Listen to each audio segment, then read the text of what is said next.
तो आज मैं लेकर के आई हूँ कि ऐसा सैलेड जो प्रोटीन से भरा है, हेल्दी है, वेट लॉस करने में हेल्पफुल भी है और खाने में चटपटा भी है। तो अगर आपको आज की मेरी ये वीडियो हेल्पफुल लगती है तो इसको ज़्यादा से ज़्यादा शेयर करें, और अगर आप मेरे चैनल पे नए हैं तो आस्था फूड फ्यूजन को सब्सक्राइब करना ना भूलें और बेल आइकन को प्रेस करना ना भूलें, ताकि मेरी जो भी हेल्पफुल वीडियोस होंगी इसी तरीके की वो आपसे ना छूटे। तो चलिए टाइम को सेव करते हुए वीडियो को स्टार्ट करते हैं और जानते हैं ये वेट लॉस करने वाला सैलेड आखिर बनता कैसे है। तो एक बाउल में हम लेंगे स्प्राउटेड काला चना। तो स्प्राउट्स बनाने के लिए अगर हमने मूंग लिया है और चना लिया है तो उसको हम लोग ओवरनाइट सोक करेंगे। जब चना हमारा अच्छा तरीके से फूल जाएगा देन हम इसको एक कॉटन कपड़े में बांध करके रख देंगे और गीला करते रहेंगे उसको।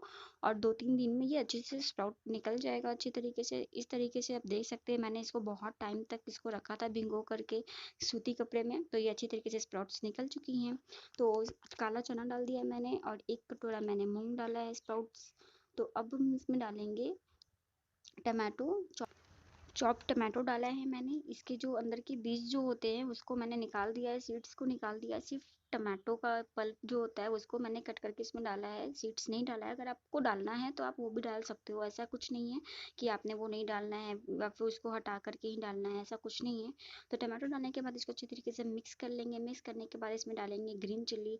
ग्रीन चिल्ली हमें वेट लॉस करने में ज़रा सा भी हेल्पफुल नहीं है। ऐसा नहीं है कि ग्रीन चिल्ली से वेट लॉस होता है, ऐसा बिल्कुल भी नहीं है। बस थोड़ा सा टेस्ट में चटपटा आ जाता है, इसीलिए मैंने इसमें चिली डाला है। अगर आपने नहीं डालनी है तो आप मत डालो। और यहाँ लिया है मैंने क्यूकम्बर को पील ऑफ कर दिया है और उसके अंदर के भी गुद्दे को पील ऑफ किया है। अगर आप चाहो तो इसको कट भी कर सकते हो टुकड़ों में, कट करके भी आप इसमें डाल सकते हो। बस मैंने कुछ अलग ट्राई किया है तो मैंने इसको छील लिया है। छील करके जो इसके गुद्दे निकले हैं मैंने उसको इसमें ऐड किया है।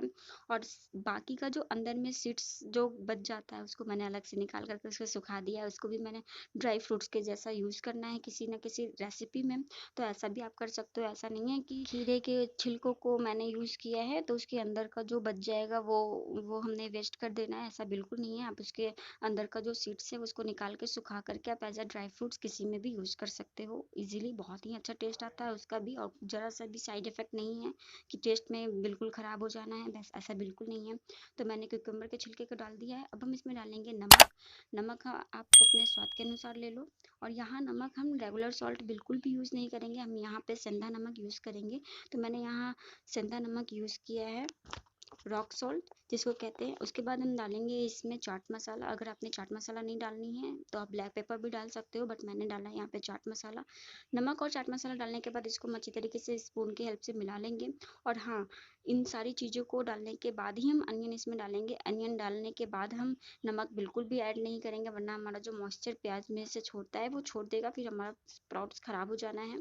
तो नमक डालने के बाद और चाट मसाला डालने के बाद हमने इसमें डालना है प्याज। मैंने प्याज तो लिया तो था 1 कटोरा, बट उसमें से थोड़ा सा बचा लिया है मैंने, क्योंकि मुझे ऐसा लग रहा था कि प्याज बहुत ज़्यादा हो गया है।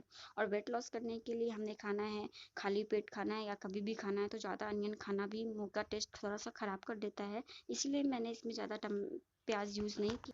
तो प्याज डालने के बाद हम इसको अच्छी तरीके से मिक्स कर लेंगे, बिल्कुल अच्छी तरीके से मिक्स करेंगे ताकि सारा मिक्सचर जो हमारा है वो अच्छी तरीके से मिक्स हो जाए। देन अब हम इसमें स्क्वीज़ करेंगे हमारा लेमन। तो नींबू भी वेट लॉस करने में बहुत ही ज़्यादा हेल्पफुल है, तो उसको हम अच्छी तरीके से करेंगे स्क्वीज़। चारों तरफ से मिला करके इसको बिल्कुल अच्छी तरीके से मिला लेंगे ताकि चटपटा सा लगे, एकदम बिल्कुल खट्टा खट्टा। और इसके बीज को मैंने निकाल लिया है। मैंने दिखाया नहीं कि बीज इसमें है या नहीं है, लेकिन मैंने निकाल करके इसमें स्क्वीज़ करा है लेमन को। तो लेमन को भी डालने के बाद अब हम इसको अच्छी तरीके से मिक्स कर लेंगे ताकि जो हमारा खट्टापन है वो सारे मिक्सचर में मिल जाए अच्छी तरीके से और खाने में बहुत ही ज़्यादा यम्मी टेस्टी लगे। ताकि आपको लगे ना कि अगर मैं डाइट पे हूँ तो टेस्टलेस कुछ भी खाओ, ऐसा अच्छा नहीं लगता वेट लॉस करने का। फिर तो मन भी नहीं करेगा अगर कुछ चीज़ें में टेस्ट ना हो और खानी पड़े तो हमारा स्प्राउट्स बन करके सैलेड बन करके रेडी। तो इसको सर्व कर लेते हैं अच्छी तरीके से। तो ये प्रोटीन से भरा हमारा सैलेड बिल्कुल रेडी हो चुका है। और आप अगर डाइट करने के प्रोग्राम में हो तो आप बेशक इसको खा सकते हो ब्रेकफास्ट में या फिर कभी भी। तो अगर आपको रेसिपी पसंद है तो वीडियो को लाइक कर, थैंक यू। एंड हाँ, don't forget to subscribe my channel.